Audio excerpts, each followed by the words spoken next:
I took the boat from. Teacher, forgive me. There are some left, but be careful. Well, Drifter, take care. And don't make me sorry I helped you people. Tell Alyosha I said hi. I'll stay a bit longer to tend to the grave of the teacher.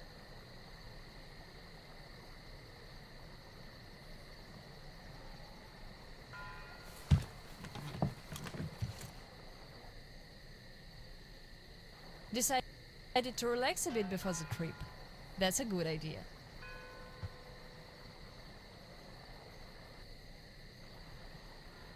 And I'm stuck in thought here. Once the master decided to haunt the vicinity, people all but stopped coming here, though they haven't forgotten. The teacher raised us all, taught us how to survive in the forest. If not for him, we'd all be long dead. So the girls used to come here every day, and the boys still make it from time to time. Even Roman does visit, though it was because of him that the teacher left back then. Most of us went on a trip down the river. There were just a few people left on duty in the camp. When we came back, we found it raided by bandits. It still pains me to remember the scene. Can't even describe it. Once we and the younger group were done crying, the teacher was digging the graves alone. The elder boys were nowhere to be seen.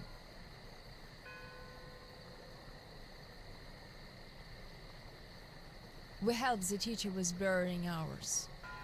It was dark already when the boys returned and sat around the campfire. Roman was so covered with blood. You could only see his eyes and teeth.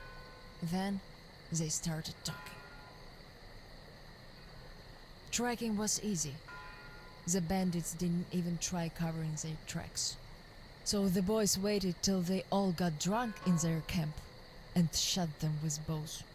Then Roman knifed the wounded like they were deer.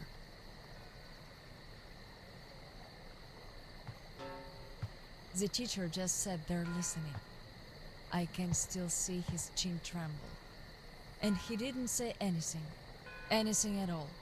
They understood what he meant anyway.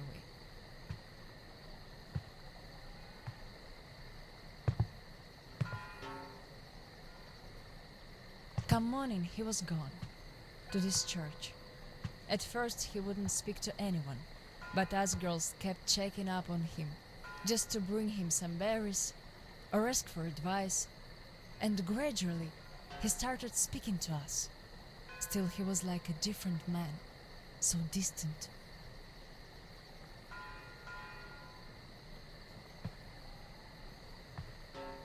He never talked to the older boys anymore, though he'd reply to their letters, and to the rest of us who'd keep visiting him, he would always say we had to become their conscience, keep them from becoming monsters.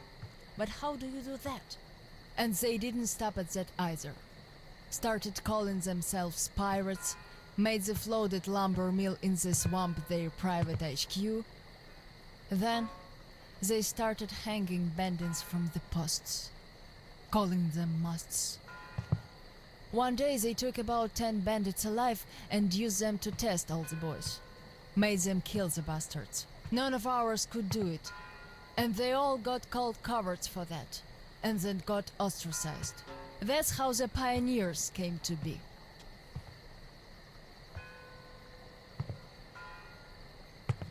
Of course they all calmed down by now. They are talking to each other at least. But back then, only Luda and I could speak for the teacher at the council meetings.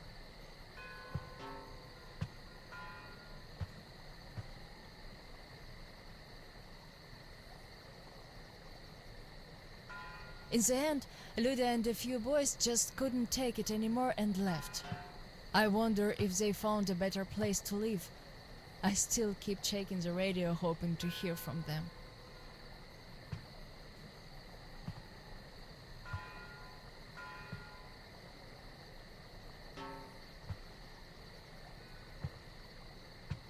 The teacher hoped too, but that hope didn't last long.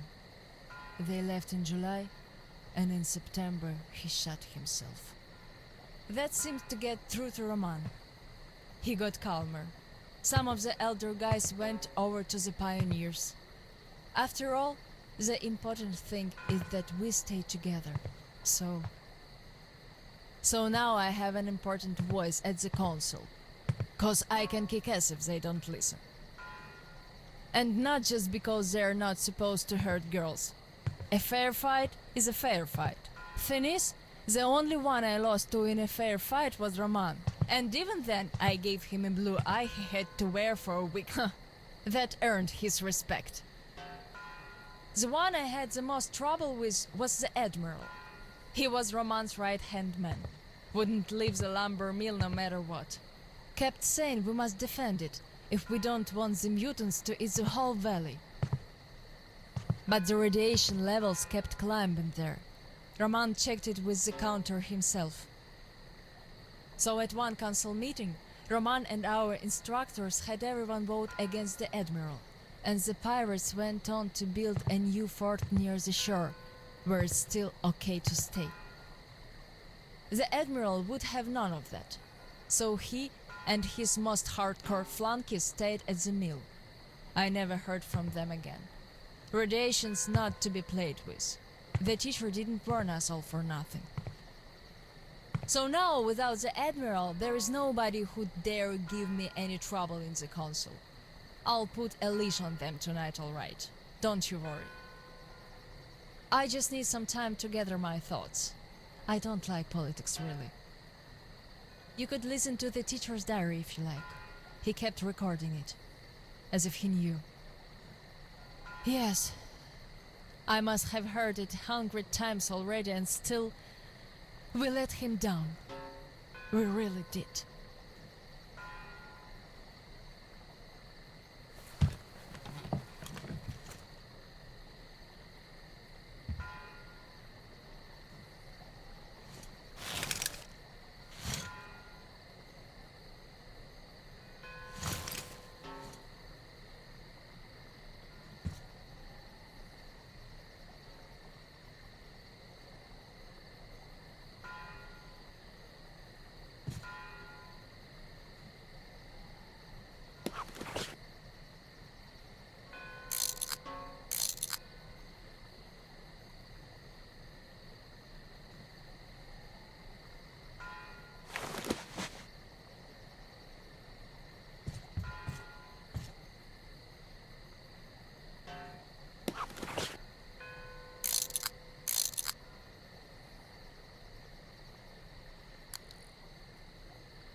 keep calm, bro. I gave up.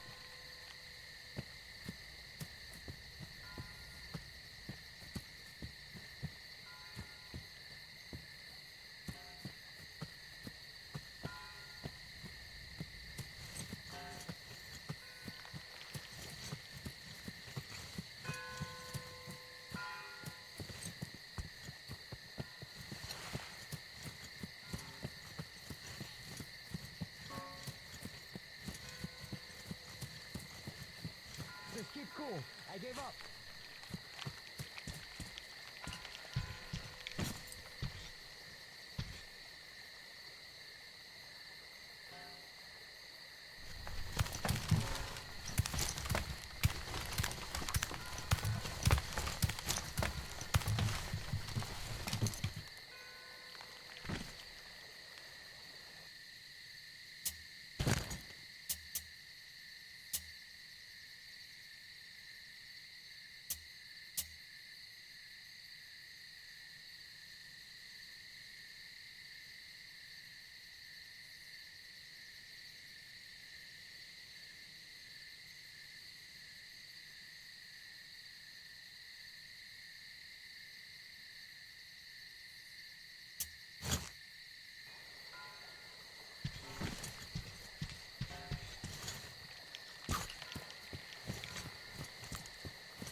Damn, our luck's just getting worse by the day. What are you going on about? Not what, but whom? Do you know the drifter that the pioneers caught? Yeah, what about it? That guy got away. But the problem is, he was not alone. So what? We'll catch them all anyways. The first one, maybe. The second one, no. He's a tough catch. Lots of people tried, no dice. That's one sneaky bastard, which means if we catch him... Yeah, we'll be saying our vows in the teacher's house tomorrow. So keep your eyes peeled. This is our chance to become instructors.